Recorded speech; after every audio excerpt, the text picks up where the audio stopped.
Hello and welcome to another edition of Bantams Small Talk, sponsored by Building Timber, more than just good wood. Today's episode is Isolation Special, episode number 3. This afternoon I was delighted to talk an interview, and it was one of the best interviews I've ever done. Definitely the best experience so far anyway. Today I spoke to Sky Sports News reporter Tim Thornton.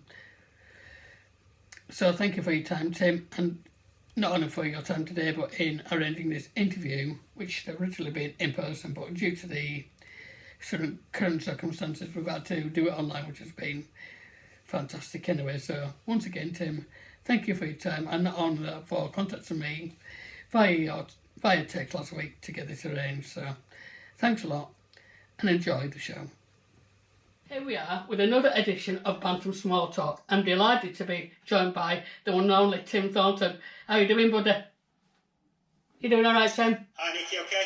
Yep. First of all, thanks for your time, and sorry I missed you the other day. So we'll crack on with the first question, buddy. First and foremost, I hope you and your family are feeling well, and what you're doing to keep yourselves entertained but while sticking to the isolation rules.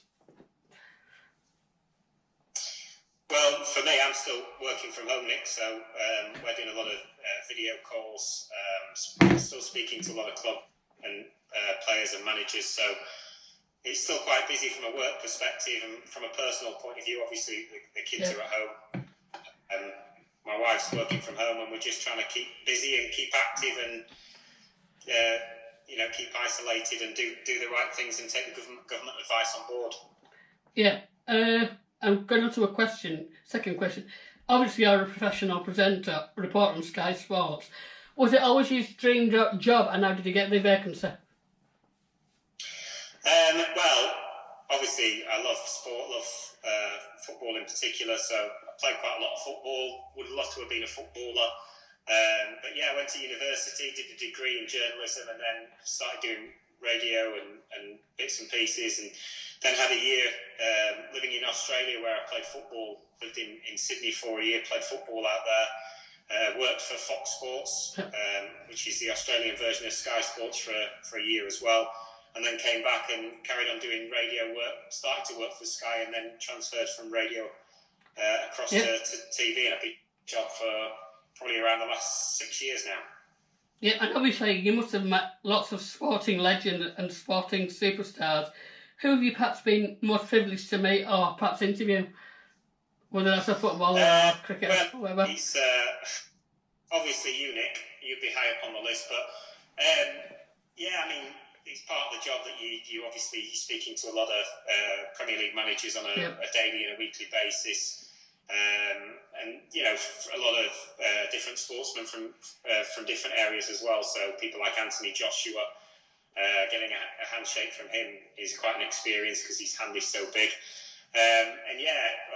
Interviewing the likes of Jose Mourinho, Pep Guardiola, Jurgen Klopp, and then on the other side of the coin, it's people, sporting icons like Jessica Ennis-Hill, people like that who, great to deal with them, and England cricketers. I spent a period of time working on the England cricket tours abroad, so I had a 4 or 5 week period in the UAE covering England cricket tours, which was a brilliant experience because you're away with the likes of Ian Botham and Bumble and the rest of the Sky cricket boys, and covering international cricket in the sunshine, which is not a bad way of life. No, going back to your old job, if I remember, you were a pulse reporter.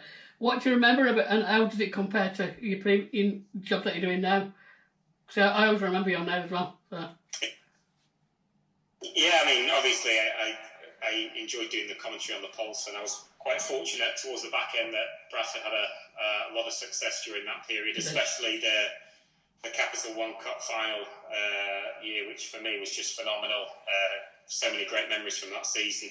And obviously it ended with success at Wembley in the playoffs as well. So that season in particular. But prior to that, there have been probably more downs than ups, to be perfectly honest. It was a little bit of a slog at times when the team weren't doing as well. But yeah, really enjoyed doing it. Working alongside Big Sticks as well was fantastic because we got along so well and became really good friends. Yeah. And yeah, following Bradford up and down the country was a great experience. Yeah, right. And you're right, obviously after the lockdown listed for another 3 weeks. Do you think we'll eventually ever get through it and return to watching football? And what do you think should happen to football? Think it should be void or? No, I think the season will end, but the likelihood is probably that initially it'll be behind closed doors, but nobody really knows at the moment. It's a waiting game. These are unprecedented times, and we're just waiting to find out what the next step will be. But I think everybody is desperate to get sport back on the TV and to be able to go to live events. But there is a bigger picture here, and it's about saving people's lives. It is. And obviously, I've been looking out for you on Sky Sports. Are you on again? Are you on again soon? Because I haven't seen you for a while. But your report was fantastic. I did a little bit earlier on today, just on the phone. So I did a quick phone interview today, and we are doing a lot of video interviews. So a lot of the people you're speaking to,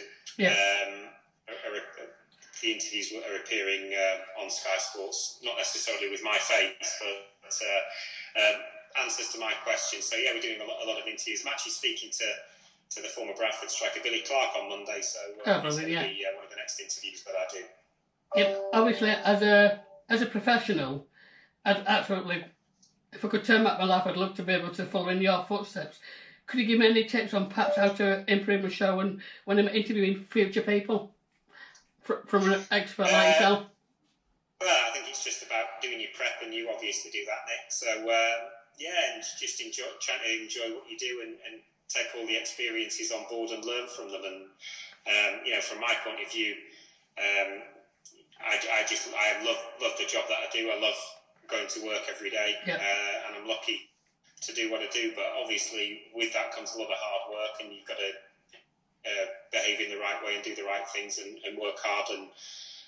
And obviously, working on TV, you are in the spotlight a little bit. So if you make a mistake, you get highlighted. Yeah. Let's talk about Bradford City for a bit. Out of this current season, although we're not playing at the moment, who would you say your best player of the season is for Bradford so far? Who would you go for? In the current season, it's a difficult one. I'm a big fan of Callum Cook. I think he's done well at times when he's played, although he's had a few injury problems. But yeah, I don't think there's been that many real standout players. Connor Woods had a decent season, I think, at left back. But yeah, it's been a bit of an up and down season, hasn't it? And now that Stuart's back, hoping that he can really get the lads going. I think it was a good thing that he returned. I think it was unfortunate to be replaced in the first instance when the team were doing well, and I think there were reasons why the result taken a downturn when he got sacked last time. So I'm a big fan of Stuart, and I think he'll create the right environment. It might take a little bit of time, and hopefully we can sneak in the playoffs this season, and we'll see what happens from there. But yeah, I think generally across the board everybody's done okay this season. I don't think there have been too many that have really sort of stood out as 9 or 8 or 9 out of 10 every week, but I think everybody's contributed in their own way, and it's been a decent season so far. And hopefully when football returns, from a Bradford point of view, the season can end on a high and the team can get promoted. Exactly. Talking of Bradford City again and going back to your job on the polls, can you possibly tell our viewers and myself, what was your favourite moment for Facts commentary on Bradford City? Is there anything that sticks out in your mind? Any fantastic goals or favourite moment? Definitely one moment that sticks out, and that was Villa away in the semi-final of the Capital One Cup. I just think, that was just the enormity of getting to a cup. As a League Two club, to get to a major cup final was massive, and especially the way that it happened. That Villa were piling forward, and we knew that a goal and it was all over. So to hang on in the way they did, and just that whole cup run was just incredible. It was just one great memory after another, and obviously the final was a bit of a letdown, a bit of a disappointment. But I think obviously there were some key injuries when Bradford got to the final. Meredith was missing and one or two others, and it just unbalanced the team a little bit. But yeah, that whole season with Hansen and Wells up top, and the wingers, and at the time I was a big fan of Phil Parkinson as well. I just think he's a proper football manager, and he instilled the right values in the players and around the club, and brought everybody back on the same page, and it was fantastic to be involved in that season. It did. We'll just have only a few more questions now. I don't know if you've ever watched Soccer AM, but sometimes they have an either or round where you've got to pick one of the choices between a question. So I thought I'd ask you, do you prefer curry or would you prefer Chinese? I probably prefer Italian, to be honest. But if you're asking me out of the two, I'd probably say Chinese. Yep. Ant or Deck? Deck. Deck. Coke or Pepsi? Mine's Coke, definitely. Probably Coke. Yep. Beer or lager? Lager. Yep, and we'll go for another one. Fish and chips or sausage and chips with a bit of gravy, because Yorkshire boys love gravy. Probably fish and chips. Yep, we'll just ask you maybe one or two more questions, and then if there's anything you want to chuck in yourself, that's fine. As you may or you may not know, although I don't often play due to work commitments, I am part of the Bradford City Disability FC team. I was wondering, obviously, if it's at all possible when things do get back to normal, whether you yourself and Sky would be interested in perhaps doing a report on our football team, because I've seen that you do sort of follow the community as well on Sky Sports, and obviously I'd want that to be presented by you.